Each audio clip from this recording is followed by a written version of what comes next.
Hi, I'm Johnny from UltimatePaperMache.com, and this week I've been working on two different projects. One of them is painting my old kitchen, and the other one is working on this rabbit headdress mask. And oddly enough, those two different projects kind of came together when I went to the hardware store a couple of days ago. I went to the drywall joint compound section because I had some holes in the kitchen wall that need to be filled in, just, nail holes and stuff. It's old. And I saw this stuff. It's called Fast and Final by the DAP company, lightweight spackling. It comes in a little container. I didn't need very much, so I picked this up. And then when I brought it home and I opened it up, the first thing I thought was, that looks like poodle fur or lamb's wool.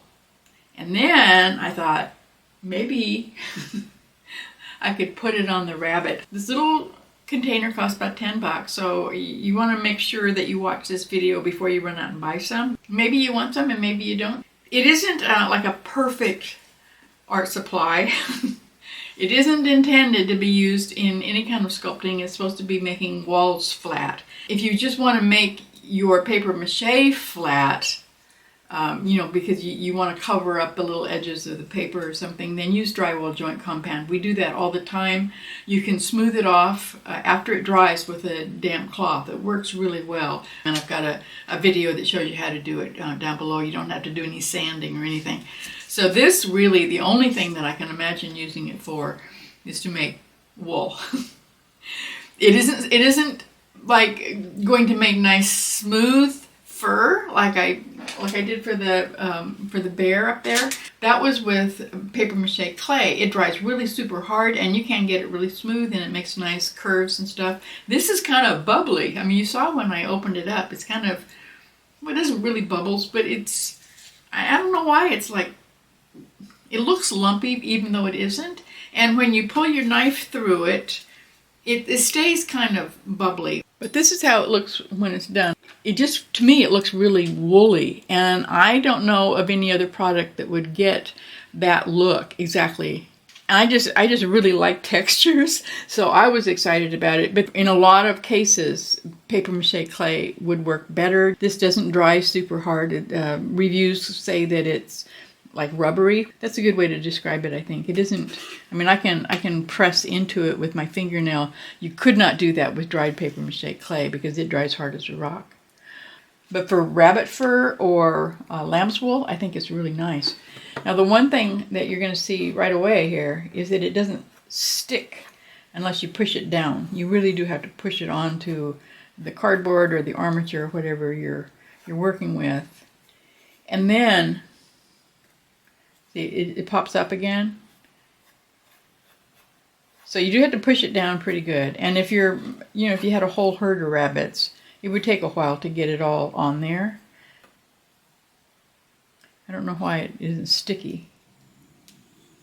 People often complain that paper mache clay is sticky, and I like it sticky so it'll stick to stuff.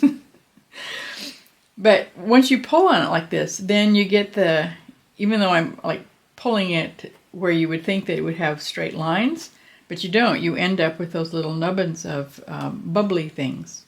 And that's what makes it look like wool, to me.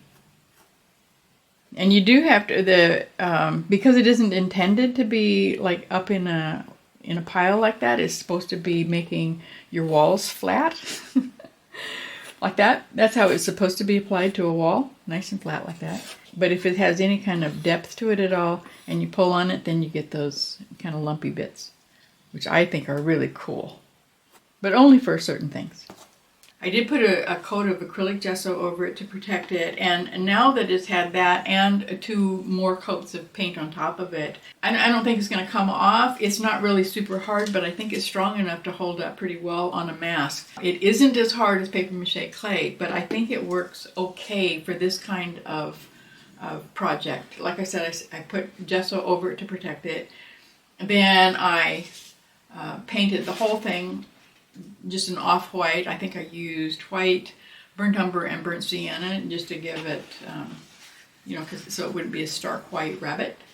And then I put a little bit more of the burnt sienna in that mixture and brushed it over the textured parts. I went back over it with a dry brush with pure white, and that's why all of that texture is really showing up really nice. I really like the way that worked. If you can think of any other things that I could use it for, please let us know in the comments down below.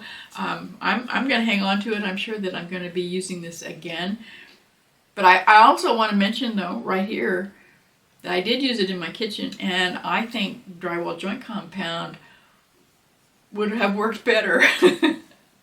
So, for an art supply, I'm excited about it. For what it was actually designed for, not so much. Now, I almost forgot to tell you, if you do want to make a rabbit headdress mask for yourself or for your school's play, and I'll put a link to it right down below. So go check that out, and in the meantime, go make something. And come visit me, ultimatepapermache.com. I'll see you there.